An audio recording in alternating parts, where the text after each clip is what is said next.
Welcome to Thrive, a series that explores how founders, leaders, and changemakers innovate, grow, and navigate in an age of constant disruption. Thank you. Welcome, everyone. I'm really excited for tonight because I'm going to be learning right along with all of you. And I think in lieu of kind of digging more into formal bios, maybe we can just hear a little bit, Ami, about how you ended up at Ripe.io and sort of what you spend your days doing as a way to kind of get to know you before you dive into what the company does and what blockchain is and all that good stuff. Sure, I'd love to. Is this mic on? Okay. Yeah, thank you again, Lynn, for that wonderful introduction, and thank you, Thrive and Babson, for putting on this great event. So as they mentioned, I'm Ami Patel, and I work on product strategy at Ripe. And the way I actually got started in it was I have a background in public health, and a lot of that was a crossover into food policy and food safety. And so shortly after I got my master's, I wanted to focus more on the corporate side of things, and so I went into management consulting. And within that, I worked a lot on product strategy and tech enablement within the healthcare industry, but through that I saw that there was a lot of gaps in preventive health and food policy.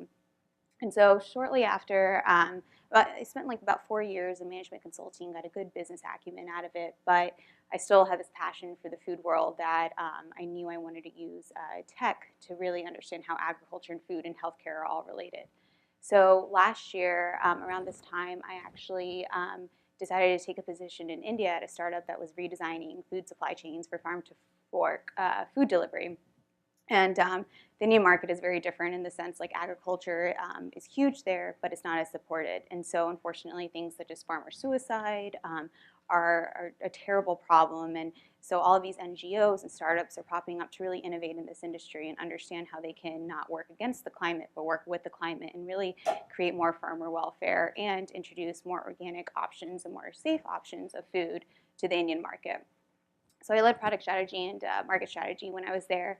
And so while being there, I knew I wanted to dive more into that same industry. And so I started looking up all the innovation that was going on within food and ag. And luckily, Ripe was on a Forbes Top 25 Innovative Food Companies article. So I reached out to our CEO, Raja Ramachandran, through LinkedIn. And luckily, he was really great and really responsive and saw a great collaborative opportunity. And that's how I basically got started with Ripe. Nice. Yeah. And what does a day in your life look like at the company? Maybe you're going to dive into that in some of the explanation, but yeah, such a fascinating startup. Yeah, I think all of us wear many hats, as any person at a startup probably knows. But what I mainly do is really develop a lot of our market and product strategy and understand what our clients' needs are, and not only how to meet them right now, but meet them in 3 or 5 years, and really designing solutions and understanding the way that we can create a UI and create more user-friendly ways to really understand how they can not only use just a blockchain concept, but understand how they can use it to connect to different industries and different players along the supply chain. Mm-hmm. Great. Okay, so we are actually going to zoom out, and Ami is going to walk us through the basics of what Ripe does and what blockchain and food means. So maybe we can switch to that piece. Yes. I'm going to have all of you turn your chairs. We're going to look at some slides because this, as you've probably gleaned from anything you've read on blockchain, is a bit complicated. Okay. So this will be a pretty quick presentation, but don't worry, we'll have lots of time for questions afterwards. So Ripe.io. So currently we have no idea who makes our food, how it gets to us, or really just what's in it. And it's really because these simple questions that we all have should be really easy to answer, and we honestly shouldn't have them because we should trust where our food comes from. But currently our food system kind of looks like this. There's a lot of cool key players from great innovations within ag to middlemen and distributors to the people who cook food, down to retailers and down to how we buy it. But none of it's really connected in any way. And so what Ripe basically did is create the blockchain of food. And so I know blockchain can be a bit of a scary term for people because a lot of people associate with cryptocurrencies and the finance industry. But really our use of blockchain is creating a more connected food system. So blockchain in essence is a distributed ledger system. And ultimately it's one of the most trustworthy ways to put information onto a key source and make sure that it's transparent and that essentially it regulates itself because everyone's able to see what's on the blockchain and understand where there are mistakes or voids or a mistrust of information. And so the way the blockchain of food works is it connects everyone to create essentially a virtual supply chain. And then we take all of that data and enable it so they can create more products for the future and create just more trust and traceability and transparency within our food system. So this is what we call the wall of words. And as you can see, within food, there's many terms and many words that everyone uses. And so everything from groundwater contamination to harvesting to vegetarian. And so really, food is just a wall of words right now, and every stakeholder, whether it is a grower or if it's a distributor or if it's a retailer, we all have our own mini language of food, but there's no way to translate it to everyone else. So what we did is we basically created connections through all of these words, and we understand how everything from geolocation to air quality to what the taste is and to your palate and how it all connects to create and translate the language of food. And so this creates a product history. And so for example, if you look at something like sustainability, when we look at food products, a lot of times we'll say, oh, it's sustainable, so I'll take it because I'm a consumer who cares about this. But do we actually know what that means? Is there evidence behind it? And so through creating product histories that are all on a transparent blockchain, you're able to see the soil health that was in it, the energy that was in it, if it was organic, what the water quality was like, and all the chemical inputs. And so it provides that evidence, that extra fortification that we need to really trust our food system. I think there was this article that came out at the end of last year that said, I think about only 30% of people that were surveyed actually think our food system is trustworthy, which is an astonishingly small number. And so through creating product histories on a blockchain, we're able to really address those issues. And so we developed what's called the Ripe Food Bundle. So it's basically a digital picture of food from when it gets planted in a seed to all the sensors that were on it when it was being grown. So you can measure like the air quality and the water quality. And then from the time it was picked up and harvested to the time that it made it to the truck, the temperature it was in within the truck, when it got to the warehouse, when it left the warehouse and got to the retailer, and then finally when it got into your hands. And so this food bundle is really placing a digital fabric over an analog world and connecting all of those key players. So what this means for food and ag basically is it's disrupting the business model. If you look at it right now, and if you just take away like the top half of the circle, that's kind of like what we're looking at, right? The farmer talks to the person in front of him. The person in front of him only talks to the person after him. So there's not really a good connection.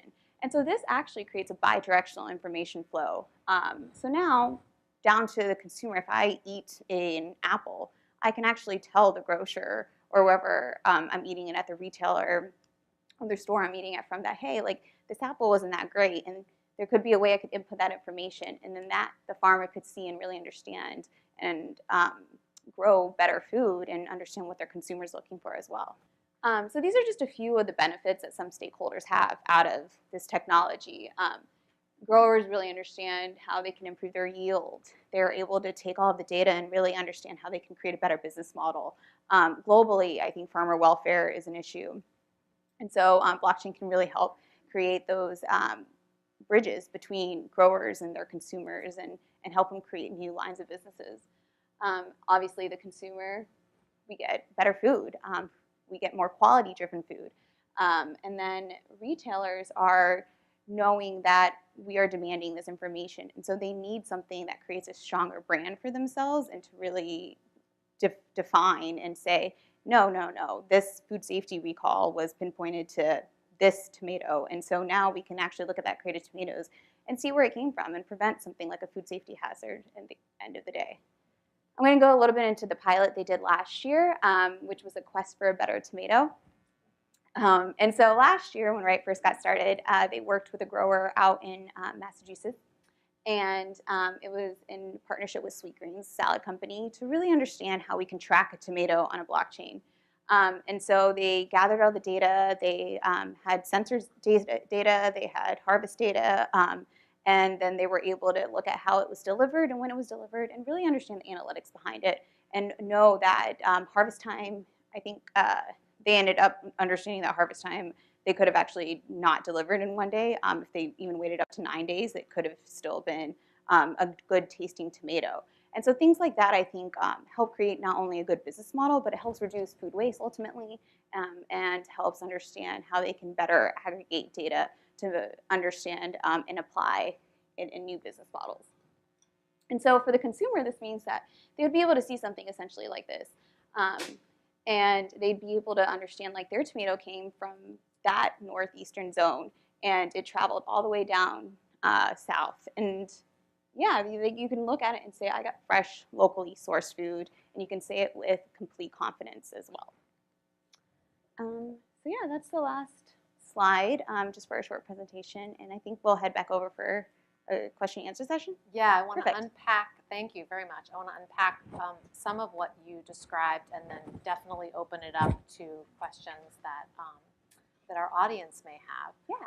So there's a lot of potential values and benefits, increased transparency, better data, more efficient supply chains, less waste. There's so many different opportunities for so many players along the food chain with blockchain technology.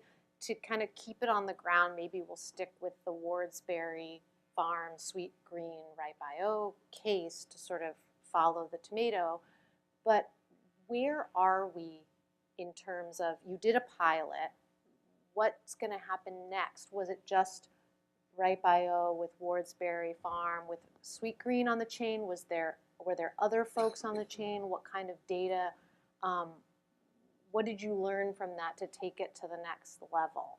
Yeah, I think that's a wonderful question. So I think with any pilot, essentially you want to understand if this use case is going to work. And so that confirmation was not only understood, but also in the sense of what is the type of data that we need? What are the other ways that we can put sensors on things?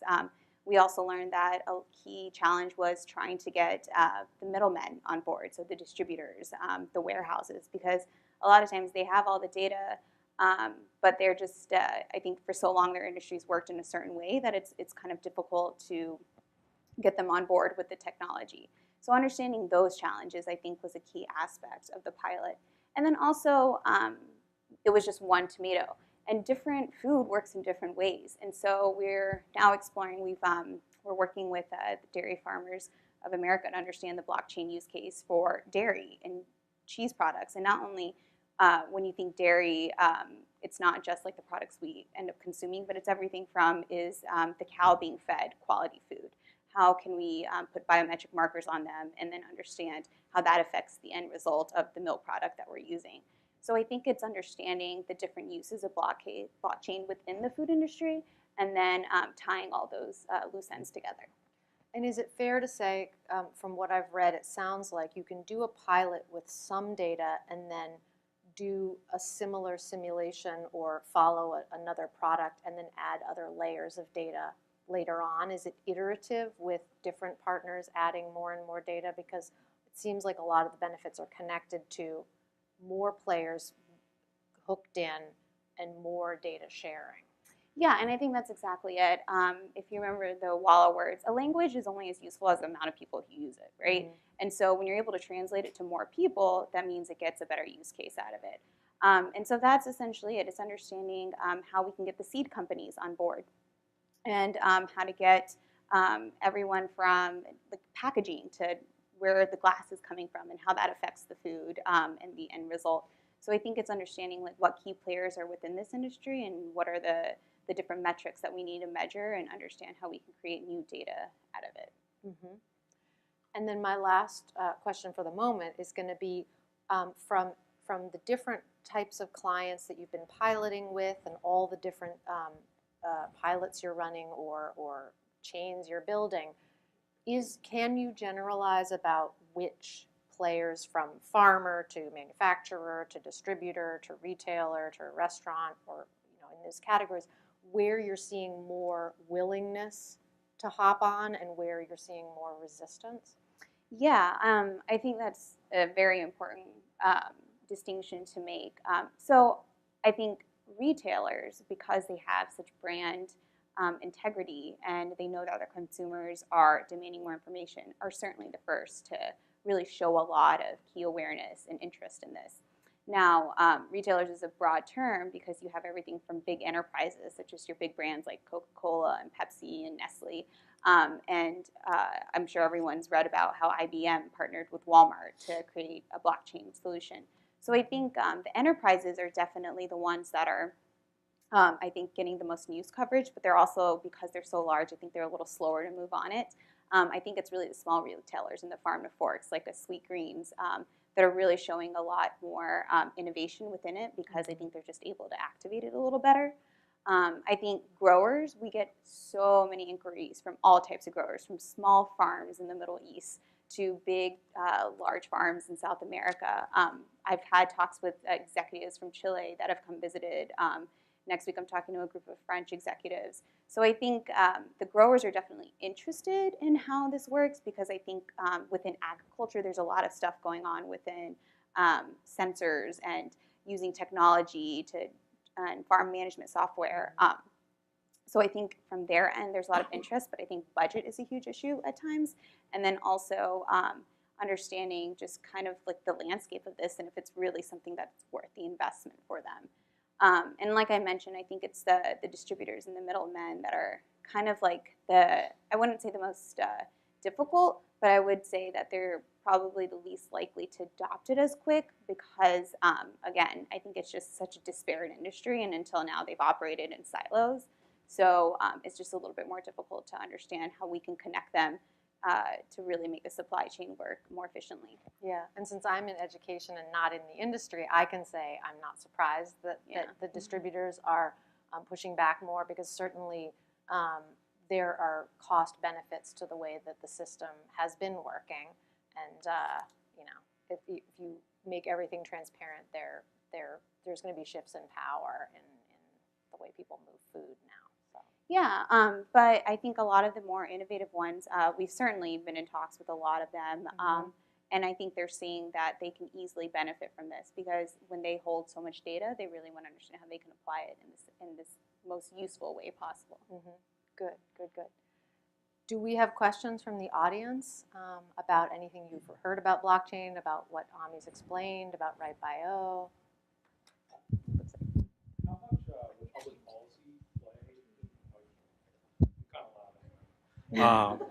How much will public policy play a role in kind of the future of blockchain and food? I mean, is that what's going to be required to get everybody on the supply chain adopted? I think so. Public policy, I think, is huge in general because, especially when it comes to blockchain, because I think a lot of governments have very strong opinions on different use cases of blockchain. I think as food is concerned, there's definitely well, just as all regulatory affairs work, they work a little slower than private industry. So I think they're going to look to the private industry and see how much the food industry is benefiting from this and how much they can actually learn from it. I know we've had speakers, representatives from RIPE go talk to different government agencies and give talks on how we're using blockchain. So they're definitely interested in it, and they definitely are aware of the positive impact it could have. And then other public policy, just as far as like people like the World Health Organization and different nonprofits globally have contacted us to really understand how we're using the technology to create more transparency. So I think the interest is there, but again, I think they're just a little slower to move. I think our hope is that we're able to really show the proof of concept and really show how this is benefiting them, especially with all the food safety. The FSMA, the Food Safety Modernization Act, requires a lot from retailers and food industry and ag industry people. And so I think they're finding that if they're requiring this much information, there has to be a way that they could file it in a safe way. So I think it's just a matter of time before they actually start adopting it versus just standing back and looking at how it's going to play out. If someone is building a new supply chain system and they're not using blockchain, are they screwed? Like, is that even possible now? I think, well, I think if someone is building a new supply chain, I'd be curious to see how they would do this in a trustworthy way and why they would want to create a new supply chain. Because until now, really that's just been the problem, right? It's very fragmented. And so if you were to create a new supply chain, you'd want it to be trustworthy, and you'd want it to be in a new way where everyone knows what information is there and it's able to be regulated in a positive way. So hopefully if someone else is building a new supply chain and not using blockchain, then they probably have $1 million ticket to a new kind of technology that all of us need to adopt, because until now, I probably can't say that there's anything else there in the industry. Question. Hi. My question is surrounding the economics of this. Is it making it more expensive to buy food for the consumer? And if so, are consumers willing to pay that extra cost? Yeah, I think that's a great question. I think when it comes to premium foods, such as when you look at what's organic and what's sustainable, I think we pay a price for that, right? And as consumers, we tell ourselves that we know exactly where this food came from. It's good for us. It's healthy. It's quality food. And so right now, there is a surcharge for it, right? I think the hope is eventually, if more and more people start adopting this quality food definition that we're creating and start getting on this network of quality food, hopefully over time will drive the price of quality food down. So I think in the long run, it can have a really positive impact. Now, for the short term, the end price is the result of the retailer. And so we leave that in their department. So if they want to use this technology to fortify their brand, and if that so happens to be a price increase, then that's up to the retailer. At Ripe, we really are just an advisor to the retailer because we're B2B. So the implications of how much the cost at the end would be to the consumer isn't really known, and it's just on a case-by-case basis.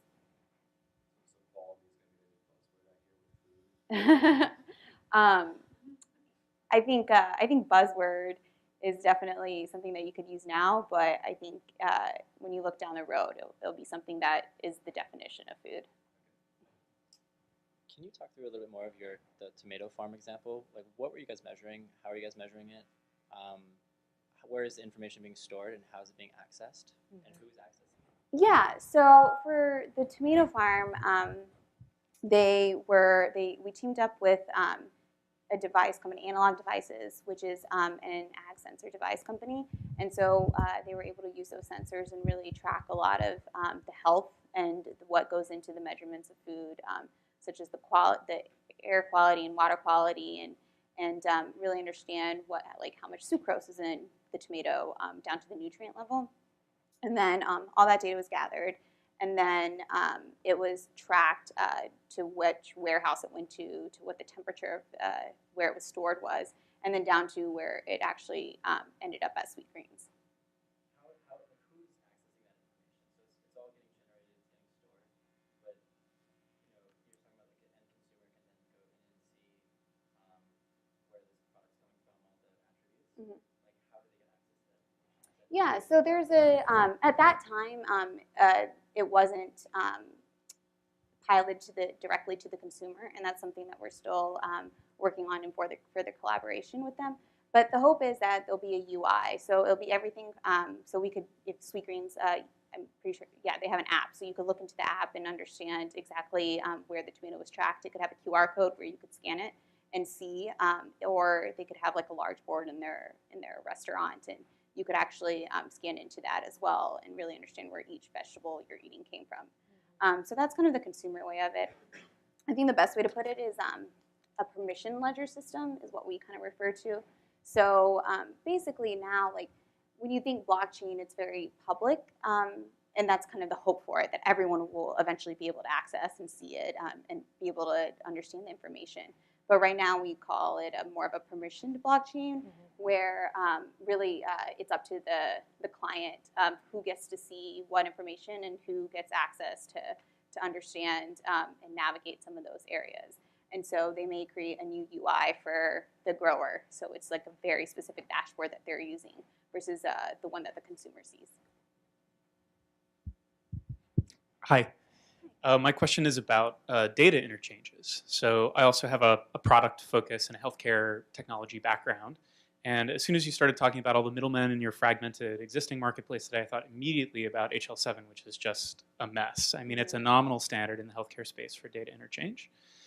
Have you been architecting your platform, or are there other third parties that are in the same space with you? Are you shaping together some kind of standard for how mom and pop A are going to send you their temperature data from their truck? And because if that's different from mom and pop B and very different from Walmart, then you're in a mode where your platform is a little limited. So can you talk a little bit about how you're architecting for scale and standards? Yeah, I think interoperability is a huge challenge. Right now we try to integrate with many different blockchain systems.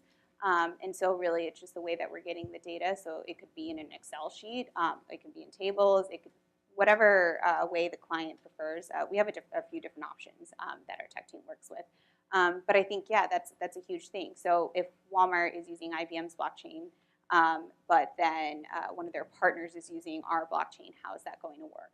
And so that's something that we're still trying to navigate through and really work with key industry players to understand if there's a way we can have an interoperability or an open innovation system to really integrate all of this. Because at the end of the day, ultimately, the food system, everyone interacts with it every single day. And we're going to have to really figure out how we can make sure these systems are talking to each other.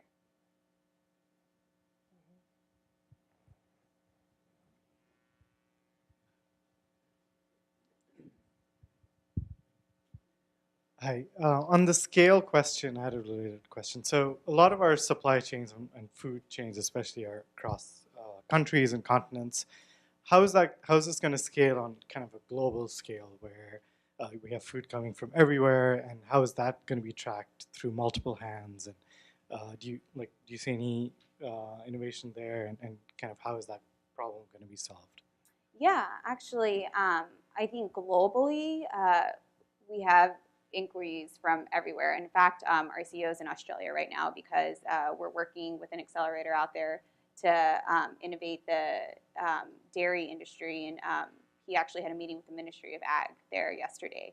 So I think, and then we've had inquiries from companies that work a lot in exporting to places in Asia and different parts of South America. And so I think the scale of it, it's not even a question of whether it's going to scale. I think it's a matter of how are we going to do this in the most efficient way, because I think there's a lot of regulatory ways to navigate it, and I think different countries require different policies and have different labels and standards for food. So I think it's really understanding how we're able to navigate that part of it versus how to understand if that's something that they even want, because I think more and more, since it is a global industry and everyone's importing and exporting everywhere, that I think it's in their benefit to really adopt this earlier rather than sooner, or later, sorry. So you touched a little bit on the permission blockchain phase. Is there a point in your company's your company's roadmap where if more players were, say 100 to 1,000 more companies or suppliers were joining as, more distributors, would there be a point where you would convert from the permission blockchain to a more public blockchain that would require like a tokenization, like cryptocurrency? Yeah, I think I was waiting for the token question. I always get it. No, that's a wonderful point to bring up. I think, yeah, right now, definitely permissioned. Again, it's up to the end client how much they want to disclose publicly. Now, at Ripe, we're trying to really understand how best to utilize a token system. And so that's certainly something that's on our priority list that we discuss every single day. There's other companies that are trying to do something similar within the industry, and they have different uses for a token system or a crypto system of their own. But I think right now we're definitely just trying to observe and understand the best way. And I think to your point, creating a more public system that may be like an open innovation platform of some sort, I think is a great way to really understand how we can make it a more public system that globally everything from like a nonprofit to a small farmer can use that may not be able to afford the technology but wants the data or wants to contribute to the data. So I think that's an excellent point. Nathan?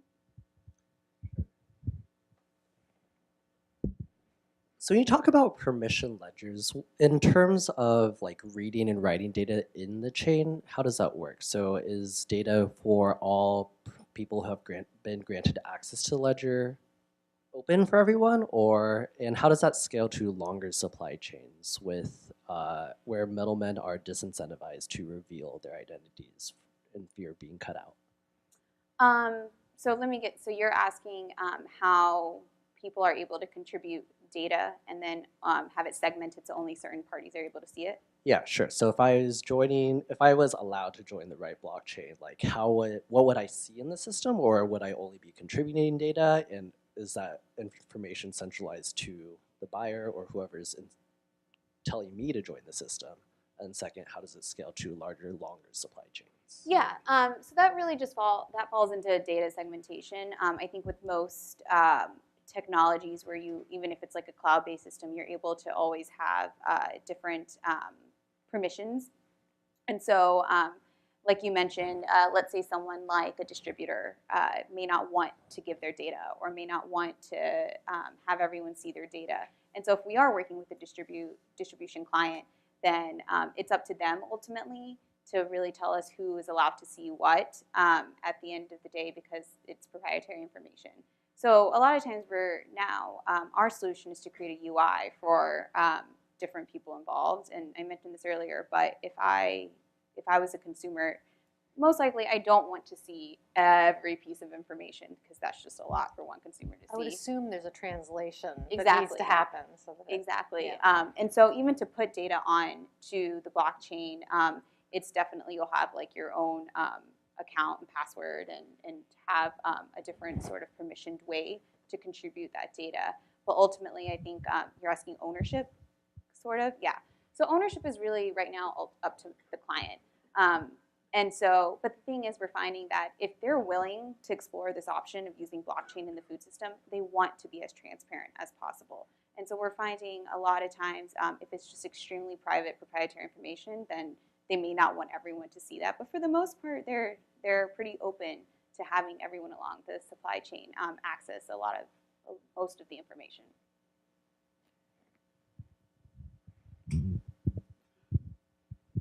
Kind of a follow-up to that question.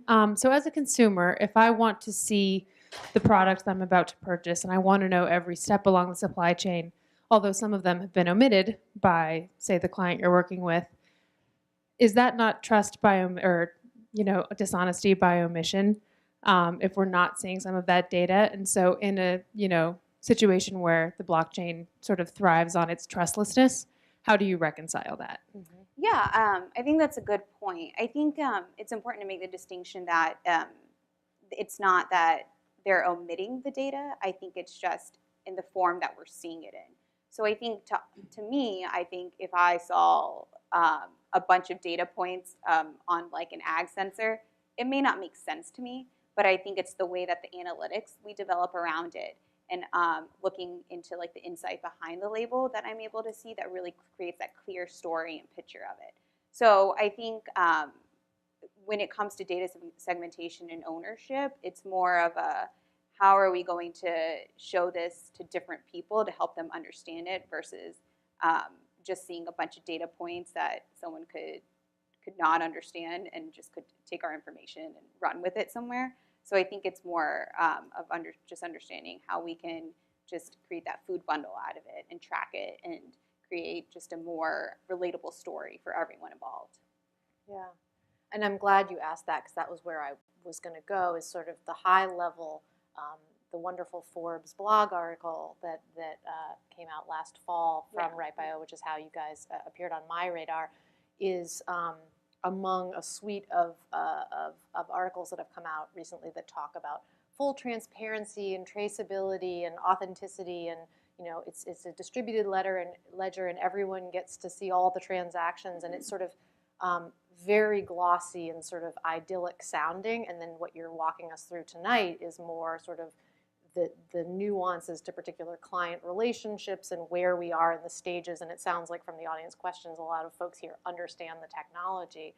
But on that point, I am interested in kind of where the reconciliation is between sort of the ideal picture of all these benefits and possibilities and where we can go with it and where we are now in the dynamics of Ripe.io as a startup company with certain services and has clients, and the clients are then dictating who's going to be on the chain and who's going to see what and how are we going to onboard new folks along the way. So I guess my question, to sort of bring it back up a level, is kind of where are we between the beginning, and when, you know, it's very buzzy to talk about blockchains and food, and, you know, next week there's the World Agritech Summit. There are 4 sessions on blockchain at the World Agritech Summit. So where are we between the, oh, this is really exciting and new possibilities in food, and you guys are on the front lines of that, and getting to where consumers, eaters of food, are going to say, aha, we've arrived. Now I have a translated,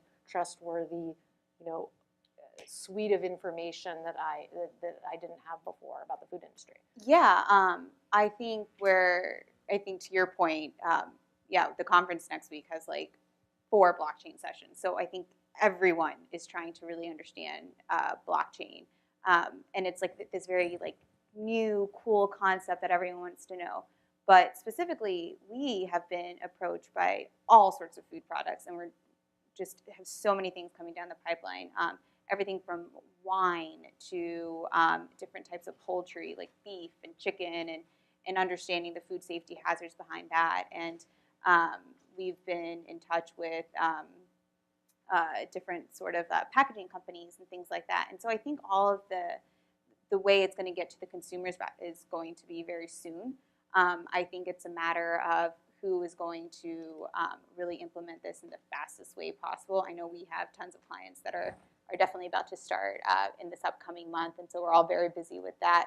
But I think pretty soon it's going to be a more tangible concept for everyone to really understand, and then innovate within that and learn from our mistakes, and go forward with how we're going to create this more transparent and more traceable system. I think a huge challenge, I will say, that I've seen is authenticity.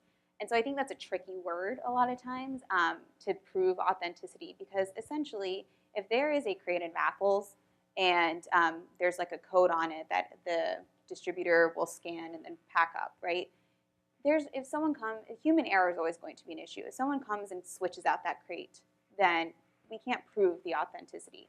So I think that's the trickiest part of always having that concept of human error. But then eventually, I think the beauty of a blockchain is at least we're able to track that exact crate down and really understand if there was like a hazard out of it, then we're able to really solve that issue and then prevent like a whole truck of apples from going to waste. So I think the challenges definitely fall within authenticity, and then also I think just large enterprise adoption, just because they're a little slower to move on it. But I think the smaller clients are certainly the ones that are going to be the ones that are heard pretty soon. Mm-hmm. And you have so many different types of clients doing so many different things, but is there a trend line in terms of what the clients are solving for? Is it food waste? Is it food safety? Is it you know, premium benefits? Regenerative agriculture is the new organic. I mean, what are the sort of ones that are bubbling to the surface, either for Ripe.io or the nascent field of blockchain food companies that these companies that are your clients are pushing for? Like, we got to get this going. Yeah, I think quality curation is huge. I think a lot of times just for brand awareness and differentiation, that's like a huge factor driving a lot of this. And that's more for the farm to fork clients. I think, for example, we were approached by a small lime company, and their whole reason to basically enter this and want to use blockchain of food is because they know that a lot of their large-scale retailers that they source to, such as like if it was like a Kroger or a Walmart or somebody, they know that these large-scale retailers are going to start using blockchain pretty soon. And if they don't get on board now, then they're going to be the slowest in the system. And so they're actually one of the first people that we're working with pretty soon to implement this technology. So I think it's the retailers and the farm to fork that are really driving it from the consumer end. But I think it's all the middle people and the smaller growers that are understanding that the industry is moving this way, and so they're trying to learn as much and find ways to really adopt this in the quickest way possible. Great. Other questions? Yeah, I have one. Can you talk a little bit about the role that RIPE plays on the sensor side? So is it an advisory role, and is the sensor industry as a whole, is it helping, is it hindering your progress? Because it seems like that's a really key hardware component in making all of these pieces work together. Yeah, I think, so as far as RIPE is concerned, we have a key advisor on sensors and IoT and the latest and greatest that's going on in the industry. And so he's wonderful as well. I think a lot of times if the growers have sensors, and we definitely work with them, sometimes they look to us to advise them on it. The pilot we did last year, we teamed up with Analog Devices. And so that was a partnership effort. And so I think a lot of the new consumers that we're onboarding, if they don't already have sensors, then they're looking to us to really help them understand the best way to integrate them.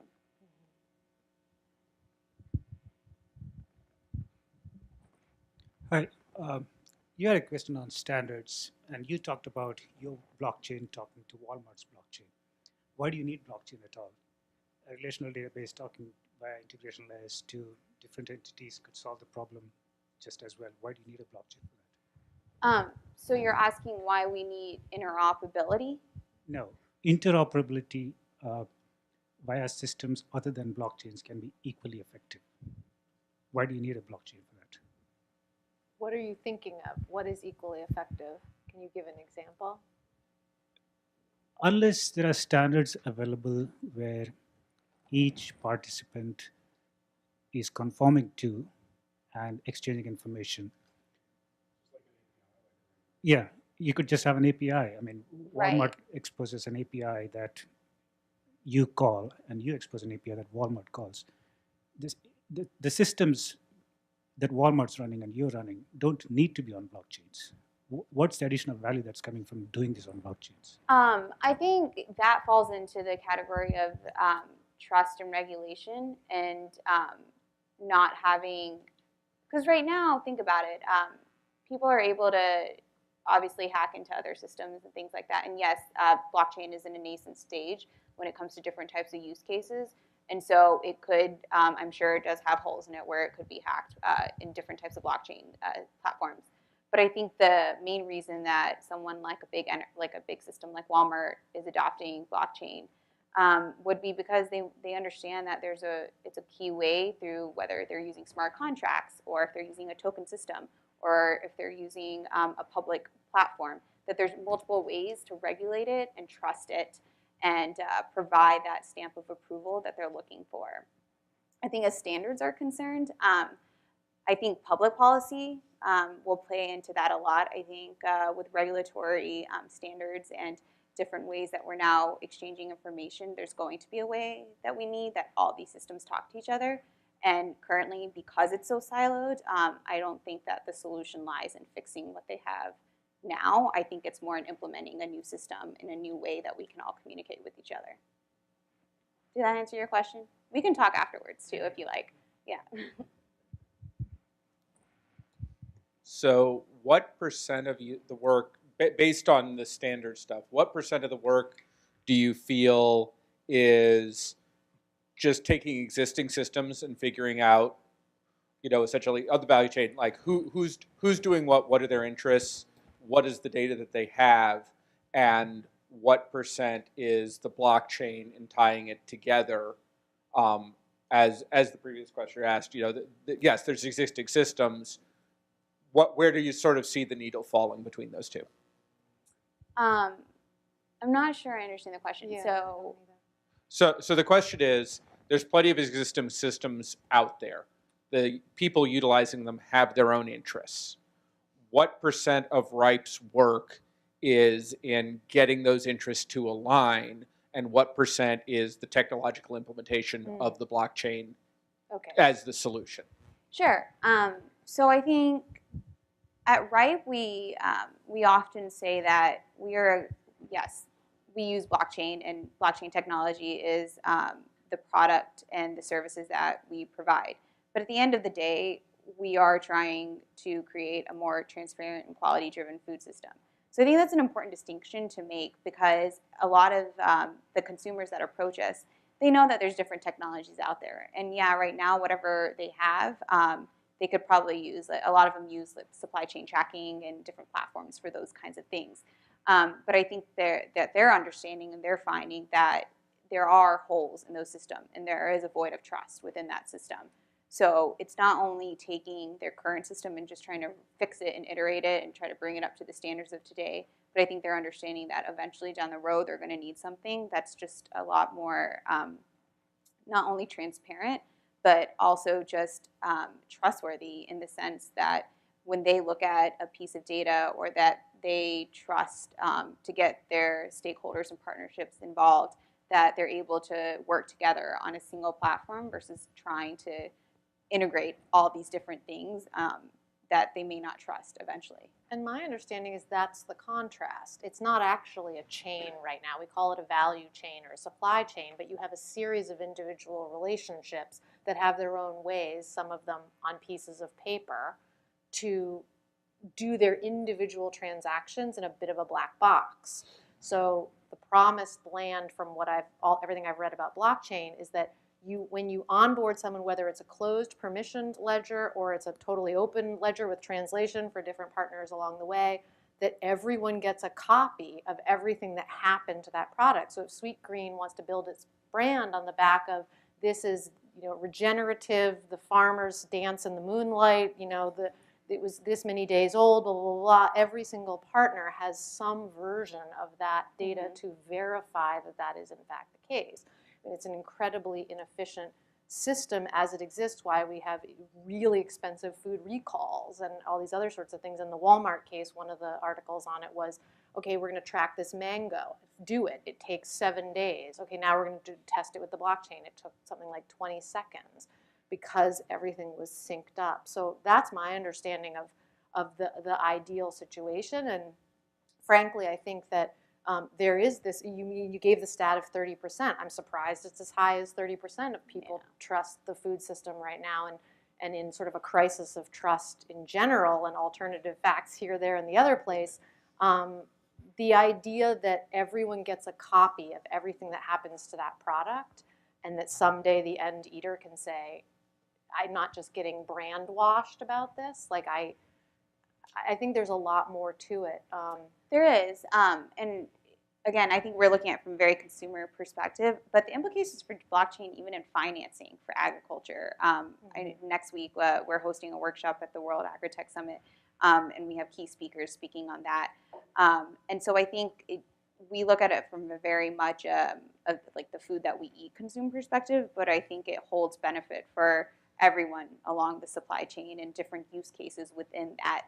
So I think the more and more we start onboarding new clients and launching this new technology with them, we're going to find the different benefits for each stakeholder. And I actually will come right here, but I want to go back to where you started about your history with farmers and the agriculture sector in India, because one of the things I learned from Ripe.io from the press you've put out is that the opportunity down the line for farmers to instantaneously find markets. We need X amount of this right now, and for them to be able to quickly sell something that otherwise would be rotting in the field to new channels is very exciting for farmers' wages and efficiencies for their land and markets for their products. So, yeah, benefit for everyone. So we kind of had a few references to this, but how do you actually generate trust and validate information in the system? So like in the Bitcoin network, you can do the math and you can calculate that someone transacting with me has sufficient funds to execute this transaction.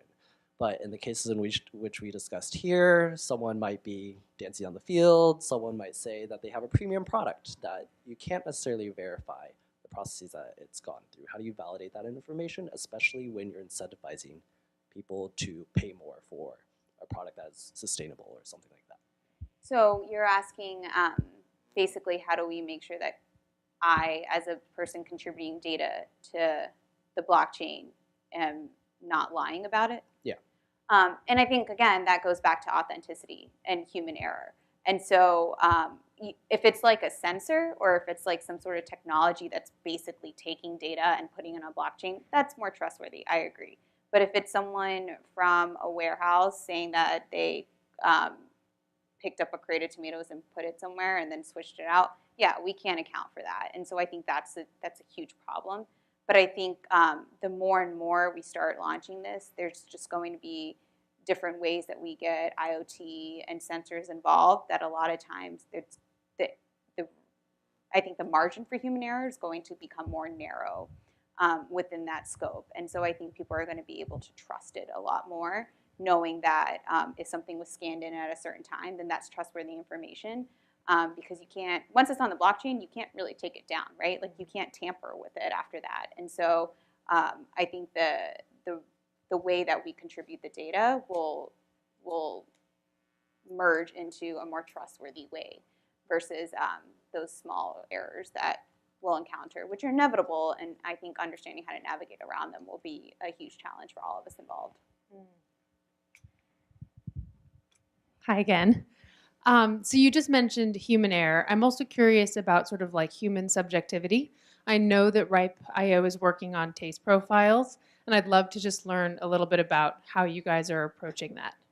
Yeah, I think that's an exciting topic, taste profiles, which are actually really difficult to do. And this goes back to what I mentioned at the beginning of this talk, is that different food products work in very different ways. And so to actually create a taste profile, because it is so subjective to everyone involved, is really difficult. So it's understanding, we specifically are working with our consumers to partner and understand how they define taste profile and how they want to define it to their consumers, because I think there is a lot of subjectivity involved in that. And so working hand in hand, we've explored trying to partner with food scientists and different people within the industry to really navigate this world of taste profiles. So I think that's like the exciting thing that we as consumers want to see, is to understand the flavor profile and the phenotypes of something. So certainly working on that, and hopefully we'll have some exciting stuff to release to y'all pretty soon. So you talked about authenticity as a challenge, about interoperability between blockchains. And then I think another challenge you've touched upon is getting distributors and others in the supply chain onboarded. What are some of the opportunity spaces that you see as entrepreneurs looking to capitalize or look at opportunities within the space, blockchain for food? Where do you see kind of most opportunity needed, and where do you see kind of the industry or the movement going towards? Yeah, I think, like I mentioned, dairy is very big. I think not only with dairy, you get the end product of like cheese and milk and the things that we consume, but more and more people are concerned about the welfare of animals. And so we see biometric marking on animals and tracking that data as a huge thing that's going on within the space, and working more on the grower side and understanding how we can work hand in hand with like essentially the provenance of something or the origin. So the seed companies are getting more and more involved, when before they were a very separated industry. You'd be surprised how separated seeds are from the rest of the food industry. And so I think that's a really great opportunity. I think also the tech challenges involved on working on the grower side. A lot of these places are remote areas that probably aren't as connected as we would hope. So I see a lot of innovation within that as well. And then, like you said, the onboarding of distributors. We're finding that we have a couple of distributor clients coming down the track that we're launching pretty soon. And so their challenges are really in more of like the global scale and understanding how to distribute differently to their global markets versus the standards that they use here versus like in somewhere in Asia. So I think there's some opportunity there. And then I think the other opportunity I've seen and heard a lot is just understanding how the interoperability works together. And like you mentioned, I think a lot of people look to us to advise on which blockchain platform is the best. And I think that that's something that all of us are trying to navigate, because there's literally a new platform out all the time. And understanding how the token system can work into that and the best way that we can get everyone to scale it at the same useful way is probably a challenge that we're working on. Great. Let's take the last question, and then we'll wrap up the formal portion. Thanks. I want to ask a question from the perspective, probably potential customers of yours in the future. I work in vertical farming, so we grow a hyper-local vertical farm that can deliver leafy greens from harvest to customers within 24 hours. So there's no middleman versus the very traditional, say, leafy greens supply chain is from growers to harvester to packer, distributor, and customer. So, because most of the lettuce are grown here in California, the lettuce that you eat at, say, in Boston, are probably already, 7 days old. So we are already providing, so think of us as like a home garden of yours. In fact, we are in the backyards of Babson. So we are already providing much more transparency to consumers. How are we like joining blockchain are going to benefit us? Yeah, so are you working directly with the consumer? You're working with businesses that eventually sell? So both. So we build farms either right adjacent to distributors or sell through our retail stores. Okay. Well, to that I would say the blockchain, as far as like your B2B consumers, if they're using it and if that's something that they wish to provide to their consumers and the information they wish to provide their consumers, then I would say that it's in your benefit to partner with them and to understand how you can integrate this technology in some way. I think to the end consumer like me, if you're just selling directly to me, a blockchain for my benefit may not be as high as like to the business, but I think the analytics you could run with putting all your information on a blockchain is probably where the business itself would certainly benefit. Understanding, I know that you know exactly where everything comes from, but I think it's trying to, well, let me ask you this. Do you know where your seeds come from? Or are you just sourcing from one company or? We source from various seed providers. Yeah. Few big ones. Yeah, so I think that's a great example of that's something that you would definitely benefit on a blockchain, and then understanding which seeds are basically giving you the best harvest, and working with different seed companies, especially in that realm, to really take that data and make it more useful not only to you but to them as well eventually. Thanks. So to roll this all up, it sounds like it's definitely early days, but very, very exciting. So thank you so much for being here and teaching all of us, and thank you for your great questions. Thanks for joining our conversation. For additional events, tools, and articles, subscribe at thrive.freerange.com.